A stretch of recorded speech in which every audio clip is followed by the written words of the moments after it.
revenge. For us. For us. For us. The crystal glasses were still trembling when my grandfather asked the question that detonated my entire life. "Evelyn, my darling," he said softly, "how do you spend your $3.4 million trust fund?" I didn't breathe. I didn't blink. I just stared at him, waiting for the punchline that never came. "What trust fund?" The room froze the way truth freezes everything it touches, quiet, sharp, merciless. The restaurant's chandeliers kept swaying above us, catching the light like they were eavesdropping. My mother's fork slipped. My father's face drained like someone had unplugged him. The silence became a third presence at the table, heavy enough to lean against.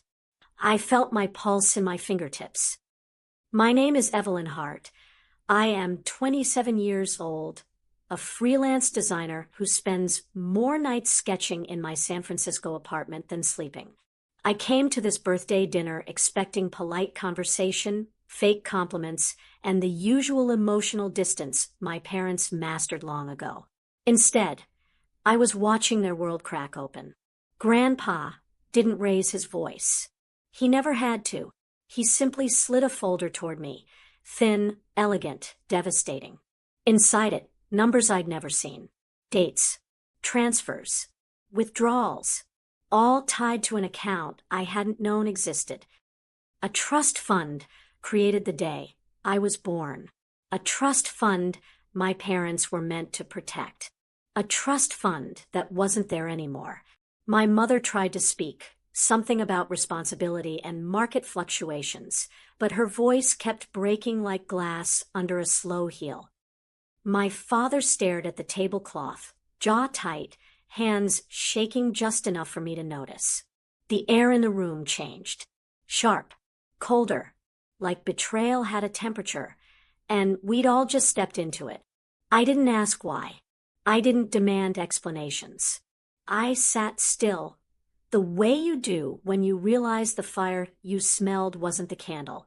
It was the house, and it had been burning for years. That night, under the soft glow of a restaurant in Marin County, I learned that the life I'd been struggling to build was funded by the ashes of one I was never allowed to have. I thought this was the collapse. I didn't know yet it was only the first crack. Here at True Revenge, we bring you the most gripping and emotional stories of betrayal and justice served cold. Don't forget to like, share, and subscribe so you never miss the next reckoning. If you had asked anyone who knew me, they would have told you I was the responsible one. The quiet daughter, the steady granddaughter, the girl who never asked for more than what she was given. And for most of my life, I believed that was enough. My world was a small one. My San Francisco apartment with its peeling paint, mismatched furniture, and the single potted plant I kept alive out of stubbornness, not skill. I freelanced as a graphic designer, taking whatever clients I could find to keep rent paid, and my pantry from echoing. Most days started the same. The soft hum of my radiator, the smell of old wood, and the weight of coffee I brewed too weak because good beans were expensive. I used to think struggle made you disciplined. Now, I know it just makes you tired. My parents, James and Victoria Hart, lived across the bay in a world with brighter lights. Marin County, wide streets, larger houses, quieter problems. They were polished, curated, and always camera ready, at least in public. My father ran a boutique consulting firm that mostly existed on business cards. My mother floated between charity boards and social circles like a swan pretending not to be drowning underneath. We weren't estranged, but we weren't close either. Our conversations were rehearsed, our affections scripted. They called when they needed to show face, not when they needed to show care. Still, I kept trying. My habit, my flaw, was that I made excuses for people who didn't deserve them. I labeled emotional famine as independence. I mistook distance for respect. I told myself they loved me, just quietly, My childhood wasn't loud or cruel or dramatic. It was just hollow. Birthdays with expensive cakes, but no warmth. Holidays with coordinated outfits, but no laughter. Compliments that felt like evaluations. Maybe that's why I never questioned the absence of financial help. When I worked 2 jobs in college. When I lived off instant noodles for months. When I skipped dentist appointments because insurance was a luxury. My mother would say, "It builds character, Evelyn." My father would nod like hardship was a heritage they proudly passed down. I didn't resent them. Not then. I just assumed this was normal. Until the night of my 27th birthday, when my grandfather, the only person in my family who ever looked at me like he saw me, arrived at the restaurant unannounced. Robert Hart. Quiet. Steel-spined. The kind of man who built wealth without flaunting it, who listened more than he spoke, and who loved with actions instead of promises. When he sat beside me that night, I felt something shift, a sense I couldn't name yet. Looking back, the signs were there. The tension in my mother's smile, the nerves behind my father's eyes, the slight tremor in the waiter's hands when he set Grandpa's drink down. But I didn't know the truth. Not yet. I used to think betrayal felt like a sudden collapse, a moment loud enough to split the world in two. But the truth is quieter, more delicate, more surgical. It happens in rooms filled with soft lighting, expensive wine, and people who claim to love you. It happened on the night of my 27th birthday, at a restaurant in downtown San Francisco, where the cheapest glass of champagne cost more than my weekly groceries. My mother insisted the setting was appropriate for a heart. My father agreed, adjusting the cufflinks. I knew he didn't pay for himself. I should have sensed the tension before I sat down. The silence was too structured, like a meeting, not a celebration. The waiter hadn't even taken our orders before my mother slid a white envelope across the table, smiling the way someone smiles before delivering a verdict. "For you," she said, "from the family." Her voice was warm, but her eyes were cold in that polished way only wealthy people can perfect. I thought it was a birthday card, or a check, something normal. But the moment I pulled out the document inside, something in my chest tightened. It wasn't a card, not even close. It was a trust fund performance report. A trust fund I didn't know existed. A trust fund worth $3.4 million. Or it had been. Now, line by line, the report showed withdrawals, large ones spanning nearly a decade. Private school tuition for a child that wasn't me. International vacations I wasn't invited on. A retirement wellness renovation for the family home in Marin County. A beach house in Carmel registered under an LLC, neither of them explained. At the bottom, 2 signatures appeared in elegant script. James Hart, Victoria Hart, my parents, approving every transfer, every dollar. My hands went cold around the paper. "I don't understand," I whispered. My father laughed lightly, as if the confusion made me childish. "Oh, sweetheart, your grandfather told us to manage it until you were mature enough. You weren't, and you still aren't mature enough." The words hit harder than the numbers. My mother folded her napkin precisely, as though nothing on the table was out of place. "You've always struggled with responsibility, Evelyn. You switch jobs, you move apartments, you barely keep up with bills. Imagine giving you millions at 21. "I wasn't irresponsible," I said quietly. My mother's smile sharpened. "You were hardly successful." It wasn't the sentence itself. It was how casually she said it, like it was a fact carved into marble. My father gestured at the paper in my hand. "Look, it's not your concern anymore. The money was used well. For the family. For stability. For things that matter. Things that matter. As if my future didn't." As if my name on the trust was a clerical error, they graciously corrected. I looked between them, at the poised elegance, the well-practiced justifications, and felt something inside me shift. Not anger, not heartbreak, precision, because there, tucked behind the report, was a second document, slightly crumpled, printed quickly. It wasn't part of the envelope. It was a legal addendum, drafted only months ago, stating that the remaining trust assets, what little was left, should be transferred fully to my parents as provisional guardians due to my unstable financial behavior. It had one signature, Victoria Hart, not mine, not my grandfather's, and the signature didn't match hers. It looked copied, traced, forged. The moment I looked up, my mother knew I knew. Her expression shifted. Only slightly, but enough like a mask sliding into place. "Evelyn," she said sweetly, "don't start imagining things you don't understand." But I understood perfectly. This wasn't a birthday dinner.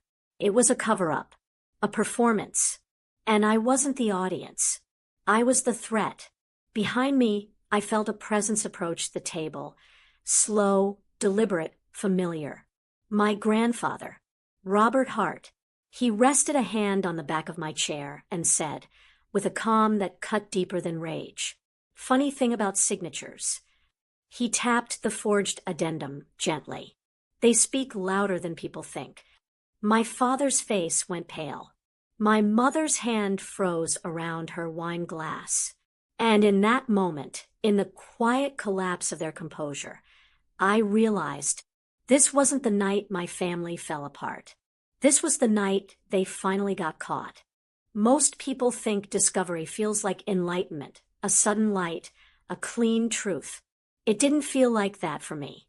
It felt like sitting in the back of my grandfather's black Mercedes as we drove across the Golden Gate Bridge toward Michael Anderson's law office, the city swallowing the last of the daylight while my parents' voices still echoed in my head. My grandfather didn't say much. He never did when he was angry. And this wasn't just anger. This was calculation. When we stepped into Michael's office, a glass-walled corner suite high above downtown San Francisco, the first thing I noticed was the stillness. No music, no chatter, just the faint hum of the building's air system. The kind of room where truth didn't hide. It surrendered. Michael rose from his desk, greeted my grandfather with a firm handshake, then turned to me with a gentleness I hadn't expected. "Evelyn," he said, "I'm glad you came." I wasn't, but I nodded anyway. We sat. The city glowed beneath us. Michael placed a thin folder on the table, the same folder my grandfather had pulled from his coat pocket after the dinner. The one I hadn't dared open yet. "Your grandfather sent me the reports," Michael said, quietly, "but I need to show you what they really mean." He opened the folder. Line after line of transaction logs stared back at me. Each one clearer, colder, crueler than the last. "Your trust was legally established when you were 11, he said. "It should have remained untouched until your 30th birthday. That was the agreement your grandfather and parents signed." I blinked, but they said they were managing it responsibly. Michael didn't react. Not with surprise. Not with sympathy. Just truth. "They weren't managing it," he said. "They were draining it." He clicked a button on his laptop. A screen on the wall lit up. Receipts. Invoices. Transfer confirmations. A decade of theft presented like a slideshow. Home renovations in Marin County totaling more than $600,000. 2 international vacations with first-class flights. A $90,000 SUV purchased under an LLC. Personal credit card debt paid off repeatedly. And worst of all, a $1.2 million purchase of a beachfront property under a shell corporation registered to my father. My throat tightened. "That house," I whispered. "I didn't even know it existed." Michael nodded. "You weren't meant to." He clicked again. A signature filled the screen. My mother's. Perfectly replicated. Too perfect. Michael zoomed in. "This is the forged addendum you found tonight," he said. "And this," he clicked again, "is your mother's real signature from the original trust paperwork." Side by side, the difference was undeniable. The loops, the pressure points, the slant, even the confidence in the strokes. My mother's signature was elegant. The forged one was nervous. "They forged it," I said, my voice thin. Michael nodded. "And if we dig deeper, we'll likely find more." He turned back to me. "Evelyn, this is not mismanagement. This is fraud." Fraud. A word that felt too big, too sharp, too heavy to fit inside my chest. I stared at the transactions again. They weren't numbers anymore. They were years. Years I spent struggling to keep the lights on. Years I blamed myself for not being further in life. Years I believed I was less than. All while my parents lived like royalty on my future. Silence settled over the room. Then my grandfather spoke for the first time since the dinner. "Michael," he said, his voice low, steady, almost dangerous. "Show her the last document." Michael hesitated, but only briefly. Then he pulled out a sealed envelope and slid it across the table toward me. "This," he said, "is the forensic audit we completed quietly last year when your grandfather first became suspicious." My eyes lifted to my grandfather. Suspicious. He knew. He must have known for months. Maybe years. I opened the envelope with trembling fingers. Inside was a summary. Clean. Concise. Devastating. 87% of Evelyn Hart's trust fund had been illegally spent by her parents. The remaining 13% was already in the process of being transferred through the forged addendum. My stomach twisted. "They were going to take the rest," I whispered. Michael nodded. "Yes, and they would have succeeded if you hadn't found the addendum tonight." Something inside me went still. Still like water before a storm. Still like clarity. Still like the moment a person stops being afraid. I looked up at Michael, then at my grandfather, and I said the quietest words of my life, but the ones that defined everything that came next. "What do we do now?" Michael closed the folder gently. "We don't confront them," he said. "We build a case." The city lights flickered against the glass. "And Evelyn," he met my eyes, "we don't lose." I always thought planning revenge would feel fiery, cinematic, emotional, loud. It didn't. It felt like sitting in Michael Anderson's office the next morning with a cup of untouched coffee, the fog rolling over San Francisco, and a folder of documents that weighed more than the past 27 years of my life. Michael stood by the window, adjusting his glasses, explaining the steps in that calm, surgical voice attorneys seem born with. "We move quietly," he said. "No confrontation. No warnings." I nodded. I didn't trust myself to speak yet. My grandfather sat beside me, not touching the arm of his chair, not tapping his cane, not adjusting his coat. Stillness was his tell. It meant he was angrier than he'd ever admit. Michael laid out the plan. Freeze all remaining trust assets before my parents could try another transfer. File an injunction preventing them from accessing the shell companies they used. Initiate a full forensic recovery motion, demanding every receipt, every purchase, every investment they made with my money. Prepare criminal liability documentation, not to charge them, but to remind them what was at stake. "This isn't about punishment," Michael said. "It's about restoration." I exhaled softly. "I don't want to destroy them," I finally whispered. "I just want what's mine. And I want them to stop." Michael nodded. "That's exactly what this plan accomplishes. Legal pressure, not fire." My grandfather leaned forward, voice low. "And Evelyn, you won't need to raise your voice. The documents will do it for you." Something shifted in me then. Quiet, sharp, decisive. Not anger. Accuracy. I closed the folder. Tell me where to sign. And that was the moment the plan stopped being theoretical and became inevitable. Revenge didn't arrive with fireworks. It arrived on a Tuesday morning inside a boardroom that smelled faintly of cedar and old money. Michael had arranged the meeting. My parents thought it was a discussion. My grandfather and I knew it was an autopsy. When they walked in, they were dressed like people expecting sympathy. My mother in pearl earrings, my father with his favorite navy tie. Their confidence wasn't arrogance this time. It was denial. Evelyn, my mother breathed, as if saying my name softly could undo what they'd done. I didn't answer.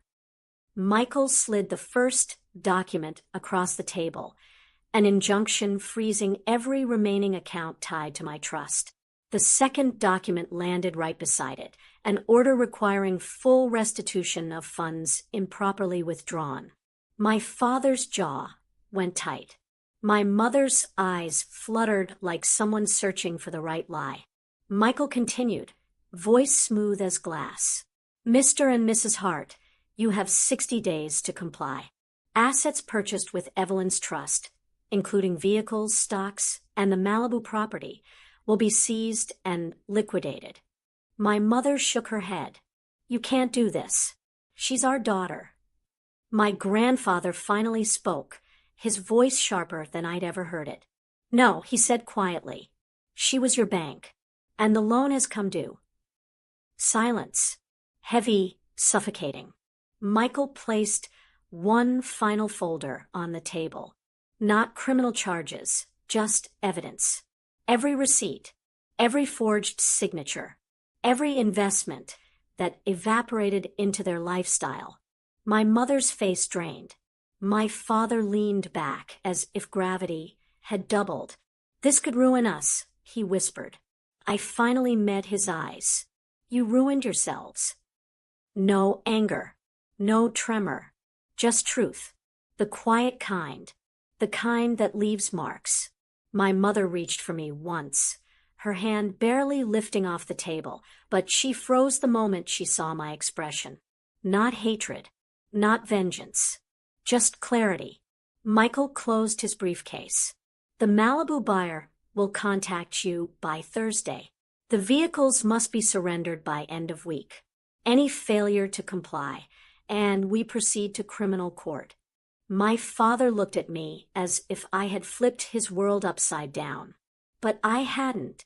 I had simply stopped holding it together. As we left the boardroom, my grandfather rested a gentle hand on my back. They thought you'd break, he murmured. I exhaled, steady. They were wrong. And for the first time in my life, I believed him. In the weeks that followed, life grew quiet in a way I hadn't felt since childhood. Not empty, just mine. The legal process unfolded exactly as Michael predicted. The Malibu house was sold within 3 weeks. Both Teslas were surrendered. The renovation investments were unwound. Every dollar traced back to my trust was returned where it belonged. Not out of remorse, out of consequence. My parents moved into a smaller rental on the outskirts of Marin County, far from the glass windows and manicured hedges they used to believe entitled them to superiority. I didn't gloat. I didn't visit. I didn't even look at the documents confirming the liquidation. Distance became its own closure. Grandpa, Robert, visited me often. Sometimes with pastries from a bakery in Pacific Heights, sometimes just to sit with me on my tiny balcony overlooking the fog. He never asked how I felt. He simply let the silence fill the space without demanding anything from me. One evening, as the sun dipped behind the buildings, he said softly, "You didn't just reclaim the money, Evelyn. You reclaimed yourself." I didn't answer right away. I watched the city lights flicker on, one by one, small, steady, deliberate. "It still hurts," I admitted. He nodded. So does surgery. But you heal cleaner afterward. And he was right. I wasn't the trembling daughter who walked into that birthday dinner expecting nothing. I wasn't the woman begging for scraps of approval. I wasn't holding together a family that was never whole to begin with. I was someone new, quiet, sharper, steady. Justice hadn't been loud or dramatic. It had been patient, balanced, earned. When I finally stood, closing the balcony door behind me, I felt something settle in my chest, a soft, final exhale. Peace wasn't loud. It was earned. This was another story from True Revenge, where we turn pain into purpose and betrayal into balance. Subscribe and join us for the next transformation.